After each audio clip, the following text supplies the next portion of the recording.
Aku tidak pernah menyangka bahwa kebenaran tentang anakku akan bersembunyi di sebuah laci yang setengah terbuka.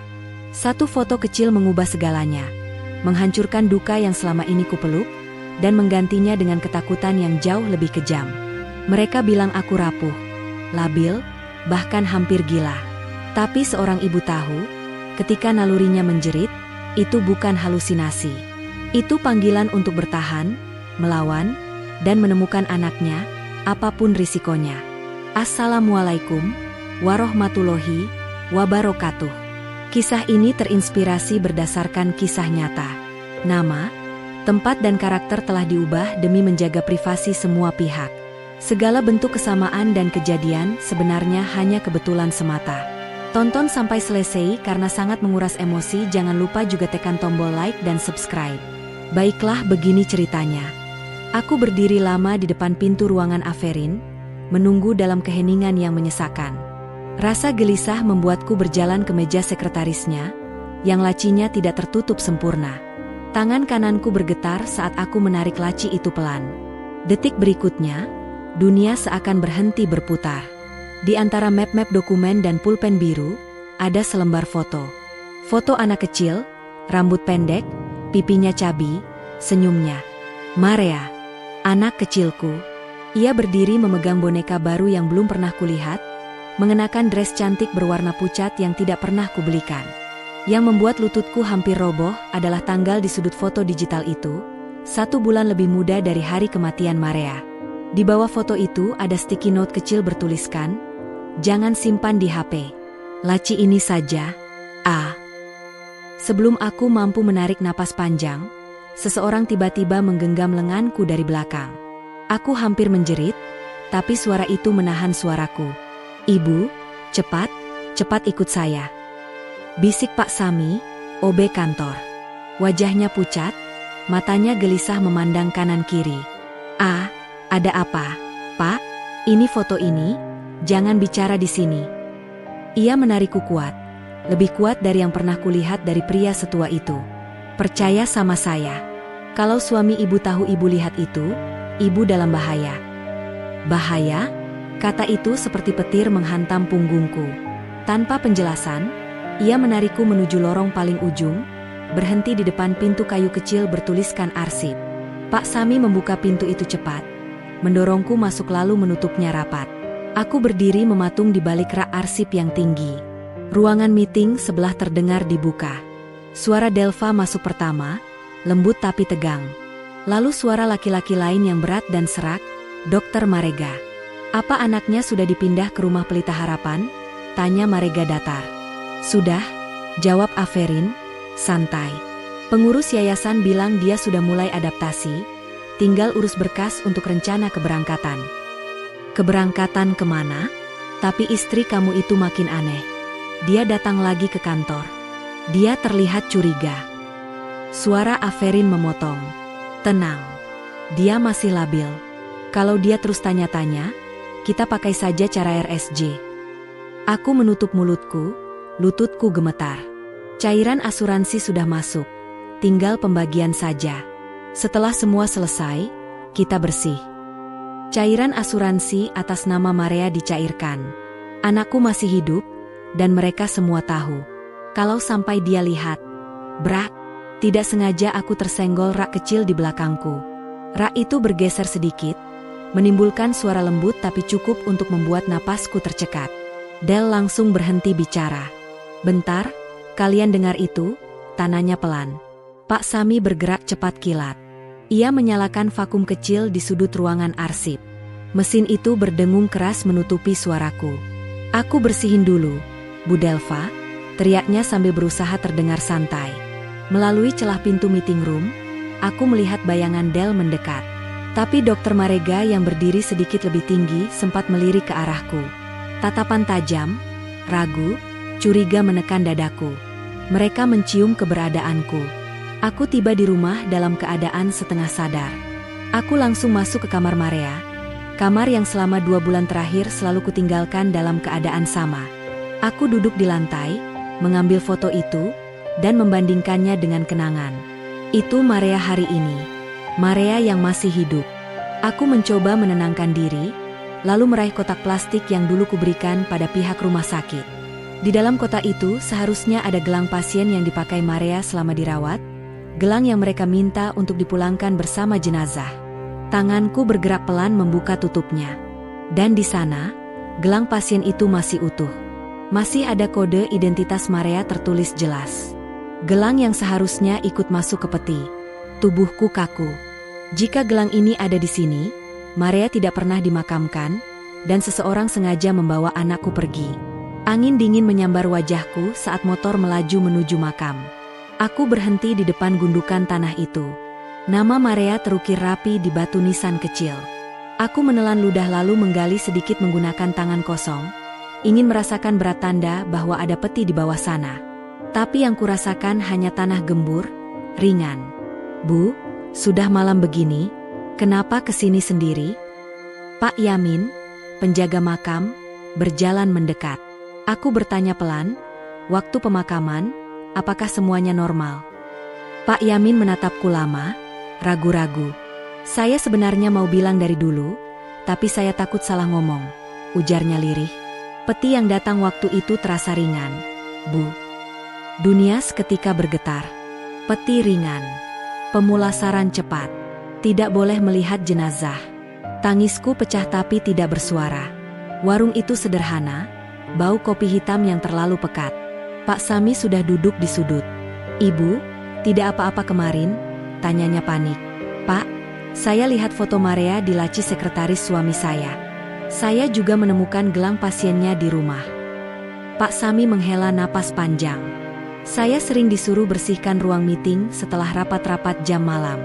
Saya dengar kata-kata adopsi eksklusif, berkas luar negeri, dan nama Maria beberapa kali. Ia merogoh kantong bajunya, mengeluarkan ponsel yang layarnya retak.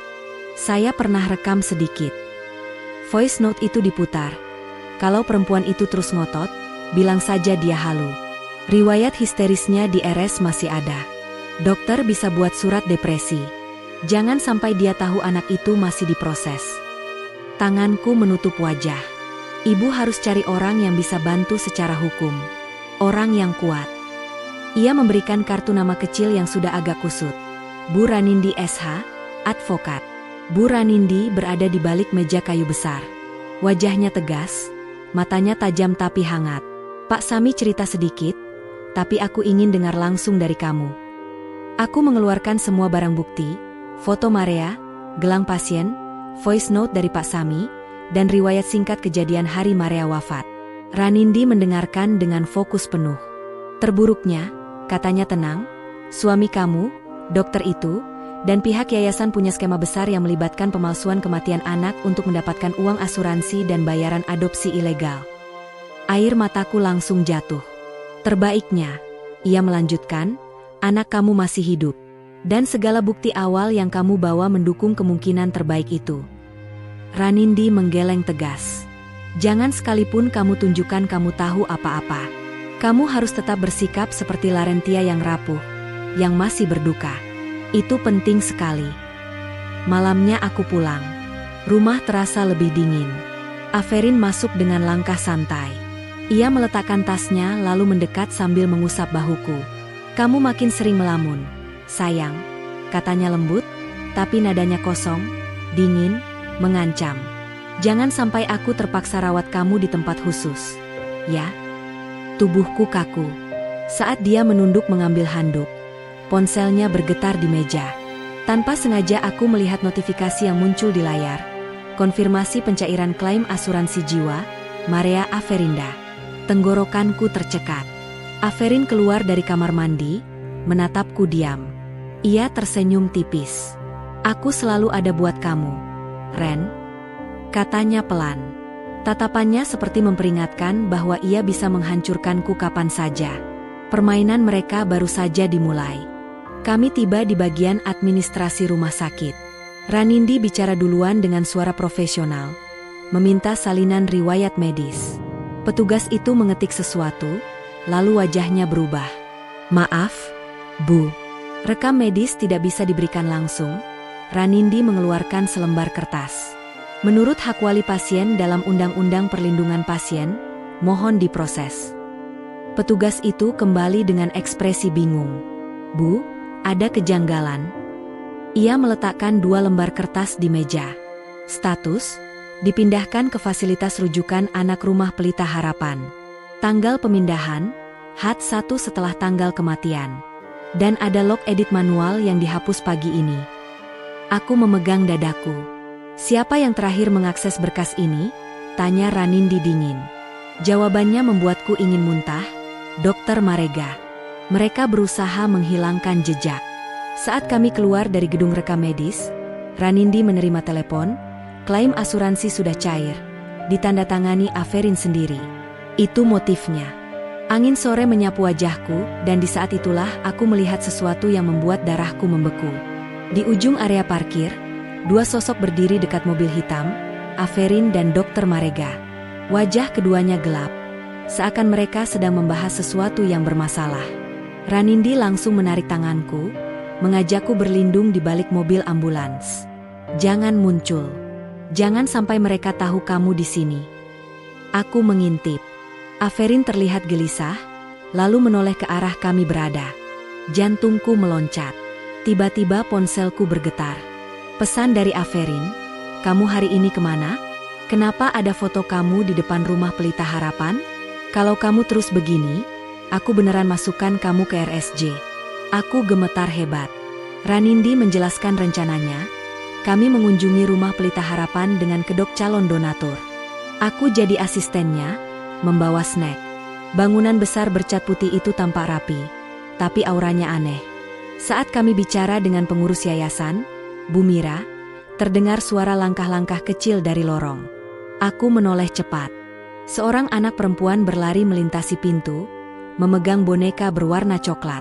Boneka yang sangat persis dengan boneka yang pernah kubelikan untuk Marea, dengan pita kecil di telinganya. Duniaku berhenti. Anak itu menoleh setengah, menatapku. Tatapan itu, tatapan anakku. Sebelum aku bisa melangkah, seorang pengurus laki-laki menariknya masuk. "Ma." Suara itu keluar begitu cepat. Ranindi menyentuh lenganku di bawah meja, peringatan halus untuk tidak bereaksi. Bu Mira tersenyum tipis, tapi aku menangkap ketegangan di wajahnya. Mediasi diatur di ruangan kantor asuransi yang dingin dan netral. Aferin masuk dengan wajah penuh kewaspadaan, diikuti Marega. Ranindi berdiri, membuka rapat dengan alasan, klarifikasi klaim asuransi. Aferin menyilangkan tangan. Klaim sudah selesai. Kenapa harus ada klarifikasi lagi? Ranindi tersenyum tajam. Justru karena sudah selesai, kami ingin memastikan tidak ada data yang keliru. Ranindi mengeluarkan lembar rekam medis rumah sakit. Pak Aferin, di sini tertulis bahwa putri Bapak dipindahkan, bukan meninggal. Marega menyentak, itu data salah. Lalu Pak Sami masuk. Aferin langsung berdiri, marah. Pak Sami memutar voice note. Kalau perempuan itu terus ngotot, bilang saja dia halu. Anak itu sudah hampir siap diberangkatkan. Seluruh ruangan membeku. Aku tidak mampu menahan diri.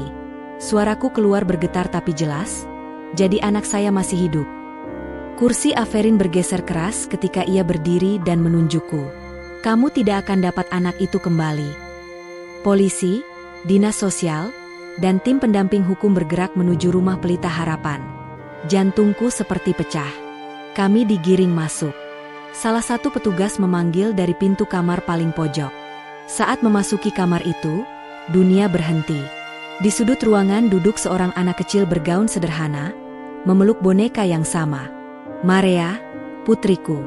Ia mengangkat kepalanya dan matanya bertemu denganku. "Ma," bisiknya.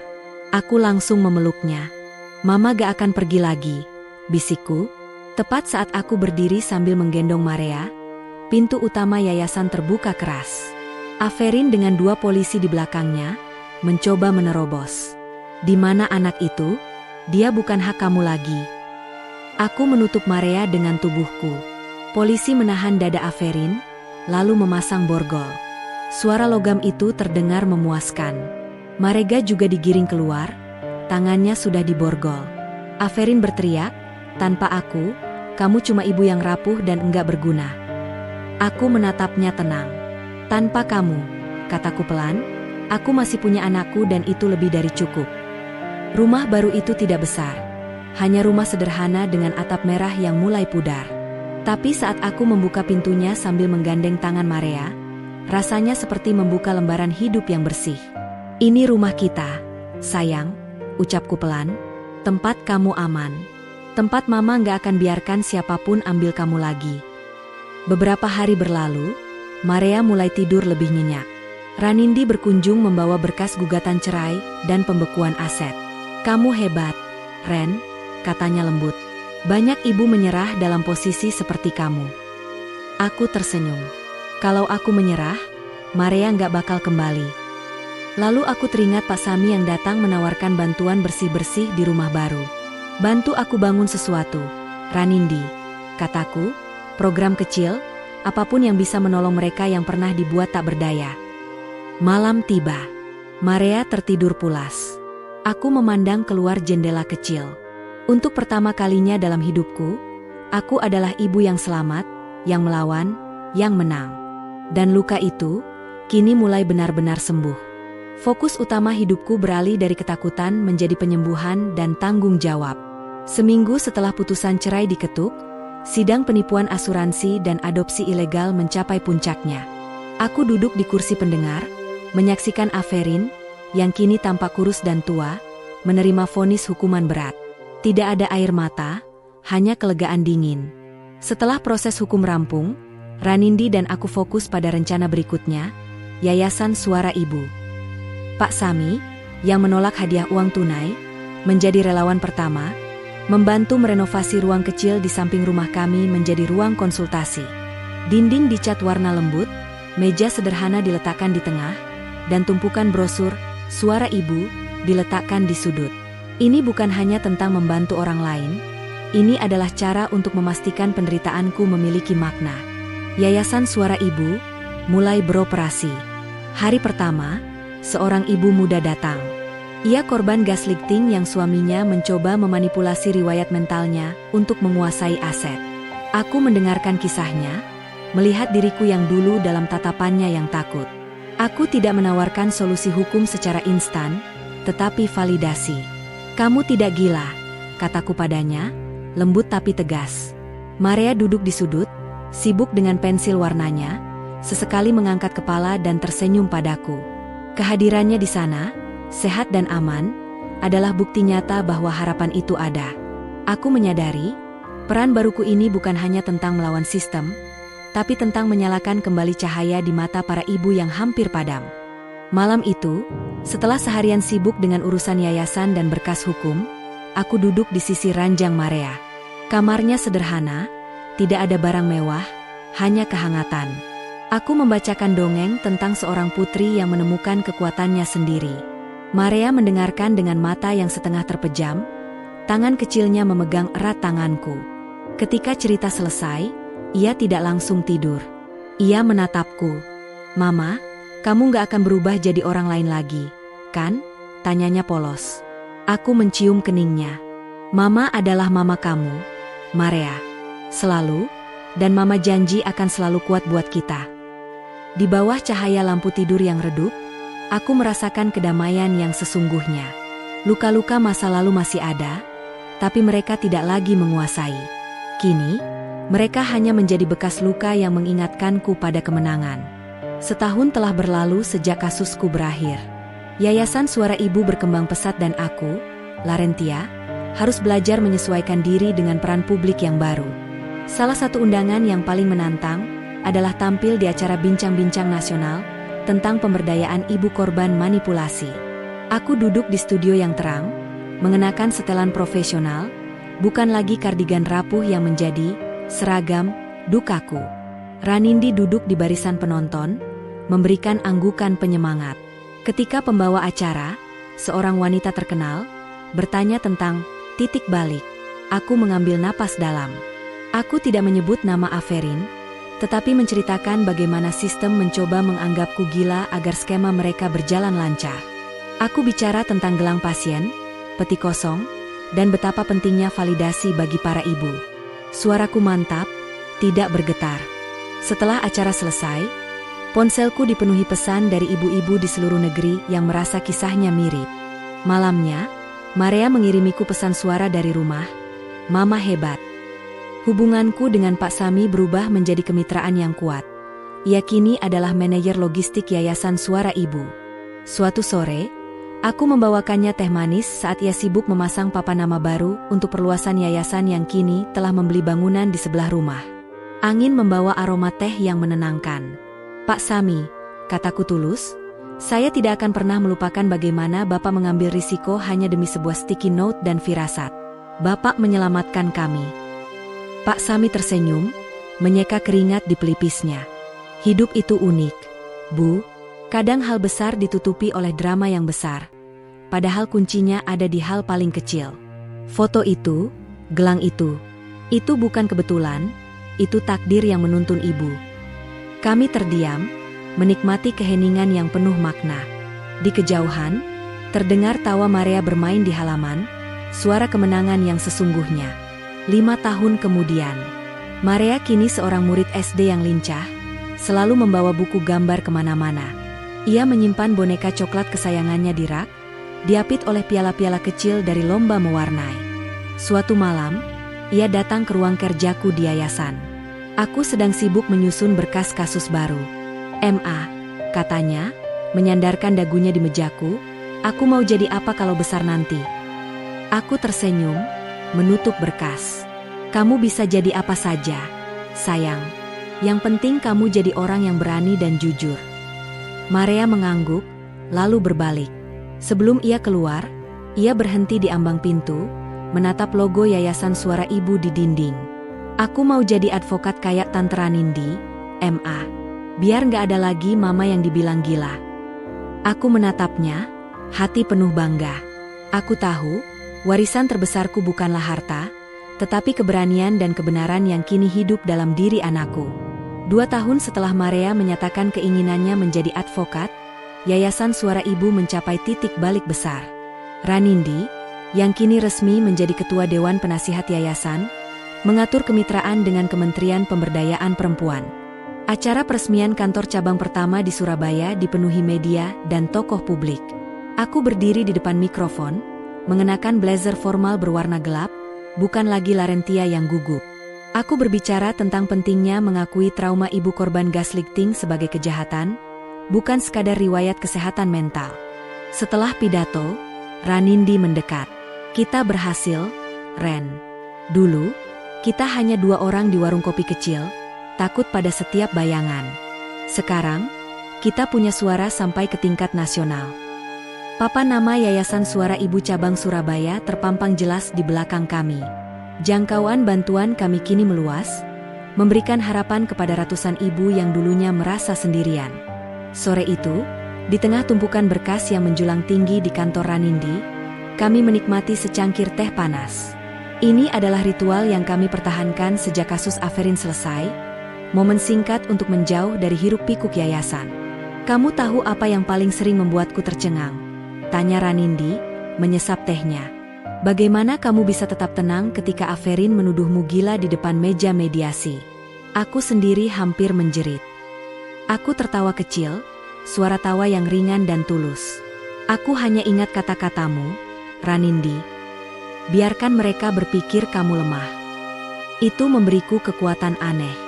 Aku tidak lagi membela diriku di mata mereka, aku hanya fokus pada Maria. Ranindi menatapku dengan mata lembut.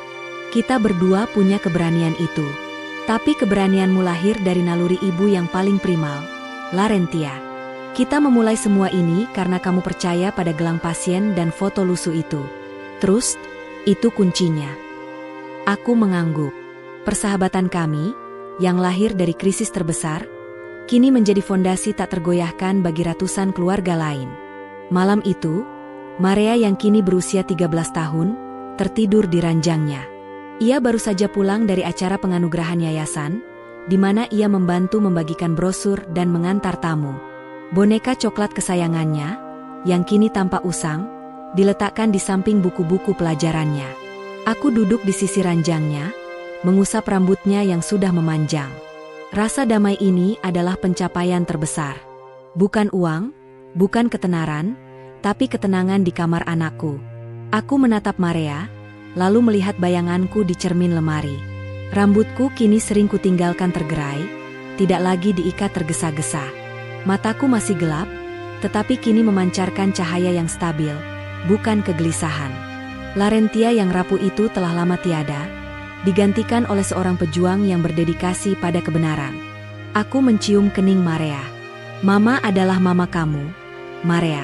Selalu, dan mama janji akan selalu kuat buat kita. Kalimat itu, yang dulu kubisikkan sebagai janji, kini adalah sebuah fakta yang tak terbantahkan. Luka masa lalu tidak menghilang, tetapi mereka telah sepenuhnya berubah menjadi kisah tentang ketahanan. 13 tahun sejak aku menemukan Maria, Yayasan Suara Ibu menjadi rumah kedua bagi banyak wanita.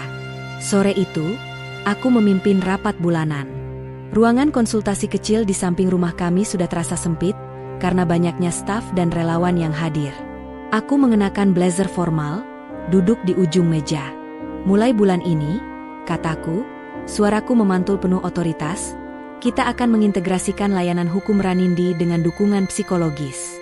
Mari kita sambut Bu Kinan, seorang psikolog trauma yang berpengalaman. Seorang wanita muda berhijab, Kinan, tersenyum ramah. Ia berbicara tentang pentingnya pemulihan mental setelah trauma manipulasi. Aku memandang sekeliling, melihat Ranindi mengangguk bangga dan Pak Sami mencatat dengan serius di buku kecilnya. Ini bukan lagi hanya tentang melawan di pengadilan. Ini tentang membangun kembali jiwa-jiwa yang hancur, sebuah bukti bahwa dari luka terbesar pun, kebaikan bisa tumbuh subur. 7 tahun sejak Maria pertama kali melihat logo Suara Ibu di dinding, kami duduk di ruang tamu. Maria, yang kini berusia 17 tahun, sibuk di depan laptop. Rambutnya sudah sangat panjang, diikat tinggi menyerupai Ranindi. Ia mengenakan kaos oblong dengan logo alma mater impiannya. MA, menurut Mama, esaiku tentang validasi ibu korban gaslighting, ini terlalu emosional enggak? Tanyanya tanpa menoleh. Aku tersenyum, duduk di sampingnya. Ia sedang mengisi formulir pendaftaran Fakultas Hukum. Aku menatap punggungnya. Boneka coklat kesayangannya kini sudah disingkirkan dari ranjang dan diletakkan di lemari kaca sebagai kenang-kenangan. Seluruh fokus hidupnya beralih dari perlindungan masa kecil menjadi penuntutan keadilan di masa depan. Aku ingat kalimatnya dulu, biar nggak ada lagi Mama yang dibilang gila. Aku tidak menjawab pertanyaannya, hanya menyentuh bahunya. Tulisan itu jujur. Sayang, kejujuran adalah dasar dari semua hukum yang baik.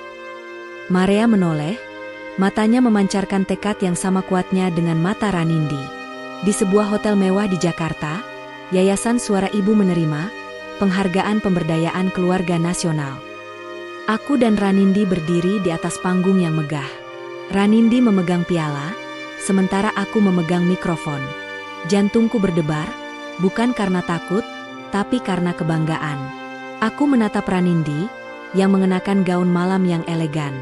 Ia tersenyum, senyum yang mengatakan, kita berhasil melewati semua itu. Dalam pidatoku, aku tidak hanya bicara tentang statistik, tetapi tentang kekuatan cerita. Yayasan ini didirikan di atas lembar foto dan sebuah gelang pasien, kataku. Ia membuktikan bahwa naluri seorang ibu adalah bukti yang paling kuat, jauh melebihi segala manipulasi yang diciptakan oleh sistem. Setelah pidato, kamera media menyorot kami berdua, dua wanita yang disatukan oleh krisis. Kami bersalaman, persahabatan yang lahir dari meja warung kopi kini menjadi pergerakan yang mengubah hukum. Ranindi berbisik, luka itu sekarang telah menjadi monumen. Ren. Maria sudah 17 tahun. Aku jarang lagi memikirkan Aferin. Namun, suatu malam, Ranindi mengirimkan pesan singkat, Aferin bebas bersyarat bulan depan. Meski ia tidak lagi menjadi ancaman langsung, berita itu tetap menggetarkan. Aku pergi ke balkon kecil di rumah bar kami dan menatap langit malam. Aku mengingat saat-saat terakhir di persidangan. Bukan tangisan atau penyesalan yang ia tunjukkan, hanya kemarahan dingin. Aku ingat kata-kataku, tanpa kamu, aku masih punya anakku. Ranindi pernah bilang, kebebasan Aferin tidak akan mempengaruhi hidup kami, karena yang hancur adalah kredibilitas dan pengaruhnya, bukan dirinya. Namun, naluri seorang ibu menuntut kewaspadaan. Aku harus memastikan Marea terlindungi. Aku memutuskan untuk tidak menyembunyikan kabar ini dari Marea, tetapi menyajikannya sebagai sebuah fakta dari masa lalu, bukan bahaya masa kini yang mengancam kedamaian kami. Aku menarik napas dalam, membiarkan angin malam menyegarkan hatiku. Rasa takut lama telah digantikan oleh ketenangan yang dingin dan matang. 2 bulan setelahnya, suasana rumah dipenuhi aroma kertas dan bunga. Hari ini adalah hari penentuan. Marea duduk di meja ruang tamu, tangannya memegang erat amplop besar dari universitas impiannya. Aku melihat tangannya gemetar, sangat mirip denganku saat dulu membuka laci sekretaris Aferin, getaran yang menandai awal dari perubahan besar. Ia menarik napas, dan ketika ia melihat tulisan, "Selamat, Anda diterima di Fakultas Hukum." Ia menjerit, bukan karena takut, melainkan karena gembira yang meluap-luap. Ia langsung memelukku, air mata bahagia membasahi bahuku. "Ma, aku berhasil. Aku akan jadi advokat yang bisa membela semua mama yang butuh suara," bisiknya, suaranya penuh tekad. Aku memeluknya erat, melihat bayangan Ranindi dan diriku yang dulu dalam dirinya, dan merasakan penyelesaian yang sempurna. Di sudut meja, boneka coklat Marea diletakkan di samping map biru bertuliskan, Fakultas Hukum. Itu adalah penutup sempurna bagi kisah kami, sebuah warisan kebenaran yang kini akan ia bawa sendiri. Waktu terus berjalan, namun Yayasan Suara Ibu tidak pernah berhenti. Di kantor pusat yang kini telah menjadi bangunan 2 lantai yang kokoh, aku duduk di meja Ranindi yang ditumpuki berkas perencanaan strategis. Kami sedang merencanakan program mentoring hukum untuk Marea dan relawan muda lainnya yang tertarik pada jalur advokasi. Dulu kita takut pada sticky note yang disembunyikan, sekarang kita mengubah undang-undang, ujar Ranindi sambil tertawa ringan. Tepat saat itu, Pak Sami masuk membawa teh, wajahnya yang keriput kini memancarkan rasa bangga. Ia meletakkan cangkir teh dengan hati-hati. "Bu Larentia, berkas dari cabang Bandung sudah masuk. Semuanya siap untuk seminar nasional bulan depan." Aku menatap Ranindi dan Pak Sami, menyadari bahwa kisahku bukan lagi tentang trauma, melainkan tentang koneksi dan kekuatan yang kami bangun bersama. Kami adalah tim yang disatukan oleh kebenaran, memegang teguh pada janji untuk tidak membiarkan ibu lain mengalami apa yang kualami. Yayasan ini adalah monumen hidup bagi naluri ibu yang menang. 3 bulan kemudian, pagi itu terasa seperti halaman yang dibalik. Marea mengepak kopernya di kamar, siap berangkat ke Jakarta untuk kuliah hukum. Aku berdiri di ambang pintu, melihat ransel yang penuh buku tebal. Ia tidak lagi membawa boneka, tetapi buku-buku tebal tentang hukum pidana dan perdata. Aku membantu menutup koper. "Kamu yakin Mama tidak perlu ikut sampai sana?" tanyaku, mencoba menyembunyikan nada khawatir. Marea tersenyum, senyum yang mengingatkanku pada Ranindi. "Aku harus bisa mandiri, Ma. Aku mau jadi advokat yang kuat." Kami berpelukan di depan pintu mobil taksi yang menunggu. Ranindi dan Pak Sami ikut mengantar, memberikan salam perpisahan yang bangga. Saat Marea melambaikan tangan dari kaca taksi, aku merasakan kebanggaan bercampur ketakutan lama yang tiba-tiba muncul lagi. Aferin bebas dalam hitungan minggu. Ranindi menepuk bahuku, membaca pikiranku. "Jaga dirimu, Larentia. Sekarang giliranmu istirahat. Dia aman." Sesuai jadwal, Aferin dibebaskan bersyarat. Kami telah memperketat keamanan dan memberitahu Ranindi tentang setiap gerakan mencurigakan. Seminggu setelah kebebasannya, sebuah surat tiba di kantor yayasan. Amplop itu tebal, tanpa alamat pengirim yang jelas. Ranindi duduk di ruang kerjaku, mengenakan sarung tangan latex tipis sebelum membukanya. Surat itu panjang, penuh pembenaran diri dan upaya manipulatif. Aferin menulis tentang kesalahpahaman, cinta yang hilang, dan harapan untuk bertemu Marea. Ia bahkan menyertakan foto lama keluarga. Ranindi tersenyum dingin. Dia menggunakan taktik lama, mencoba mengganggu emosimu. Ia kemudian mendiktekan sebuah surat balasan resmi, pendek, dan sangat formal, ditandatangani oleh Biro Hukum Yayasan, melarang kontak lebih lanjut di bawah ancaman gugatan pelanggaran perintah penahanan. Tidak ada ruang untuk emosi, hanya hukum. 3 tahun kemudian, Marea pulang dari tahun ketiga kuliah hukumnya, dan langsung mengambil peran sebagai intern di Yayasan Suara Ibu. Sore itu, Ruang konsultasi ramai. Maria, dengan blazernya yang rapi, sedang mewawancarai seorang ibu muda korban manipulasi. Aku mengamati dari ambang pintu. Maria tidak hanya mengajukan pertanyaan hukum. Ia mengajukan pertanyaan tentang perasaan, validasi, dan harapan, gabungan sempurna antara hati seorang ibu dan otak seorang advokat. Pak Sami berdiri di sampingku, tersenyum bangga. Anak ibu persis seperti ibu, Bu. Hanya saja dia memulai perlawanannya di meja hukum, bukan di laci rahasia. Aku membalas senyumnya. Maria selesai dengan wawancara dan menoleh padaku, matanya berbinar. "Ma, aku akan siapkan gugatan pemutusan hak asuh. Kasusnya jelas." Mendengar ketegasan suaranya, aku tahu, impian yang lahir dari krisis telah berbuah menjadi keadilan nyata. Maria membawa berkas tebal itu ke mejaku. Wajahnya ditekuk, frustrasi. "Ma, kasus Bu Risa terlalu rumit. Suaminya menyembunyikan semua aset di balik yayasan fiktif. Dari sisi hukum formal, kita kesulitan mencari bukti langsung." Aku menutup laptopku, menatapnya. Maria, dengan blazernya dan rambut yang diikat tinggi, adalah bayangan Ranindi, seorang advokat muda yang bersemangat. Aku tersenyum. Ingat apa yang selalu Ranindi katakan? Kelemahan mereka ada pada cerita yang mereka ciptakan. Kamu tidak akan menemukan kebenaran di laporan pajak.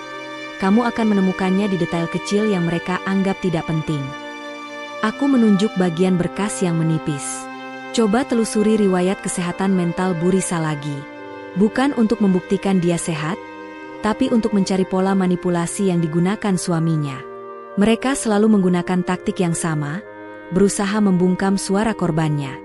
Bukti terkuat kita bukan di pengadilan, tapi divalidasi bahwa cerita korban itu nyata. Kita memenangkan kasus ini dengan menunjukkan ketidakjujuran mereka, bukan hanya kurangnya dana. Maria mendengarkan, matanya mulai menyala. Ia mengambil berkas itu kembali, semangatnya pulih, menyadari bahwa ia membawa warisan perjuangan emosional ibunya ke meja hukum.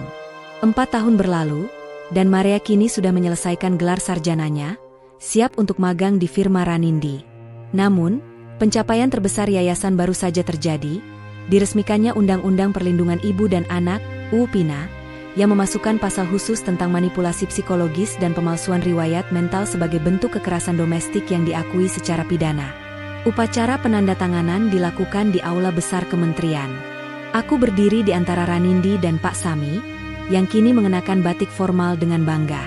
Saat menteri mengumumkan pasal baru tersebut, air mataku menetes. Ini bukan hanya UU. Ini adalah pengakuan resmi bahwa aku dulu tidak gila. Ranindi memegang tanganku erat, matanya berkaca-kaca. Kita mengubah sistem, Ren. Bukan hanya menyelamatkan satu Maria. Pak Sami, di sisi lain, berbisik, laci itu, gelang itu. Mereka semua sampai di sini. Setelah upacara, media mengerumuni kami. Aku menatap Maria, yang berdiri di barisan depan para advokat muda, senyumnya cerah. Kami telah mengubah trauma menjadi kebijakan nasional yang melindungi ribuan ibu. Sore menjelang malam, aku duduk di teras rumah yayasan. Bukan lagi rumah sederhana kami, tetapi kini bangunan 2 lantai yang kokoh, tempat ratusan ibu menemukan kembali suara mereka. Maria, yang baru saja kembali dari hari pertamanya di firma Ranindi, berjalan keluar dengan rambut tergerai dan setelan kerja yang sedikit kusut. Ia duduk di sebelahku, menghela napas panjang. Menjadi advokat itu melelahkan, Ma. Aku tertawa, memeluk bahunya. Tapi menyenangkan, kan? Ia mengangguk. Sangat. Rasanya seperti setiap kasus adalah kesempatan untuk memperbaiki apa yang dulu salah pada kita. Aku menatap matahari terbenam yang memancarkan warna jingga di langit. Luka Aferin dan kebohongan masa lalu terasa begitu jauh, hanya sehelai kenangan yang memberiku kekuatan, bukan lagi rasa sakit.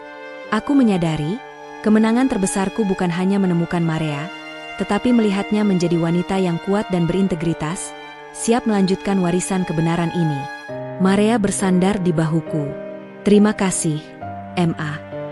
Aku memejamkan mata, merasakan kedamaian yang sepenuhnya matang, damai yang lahir dari perjuangan yang tak pernah kusesali.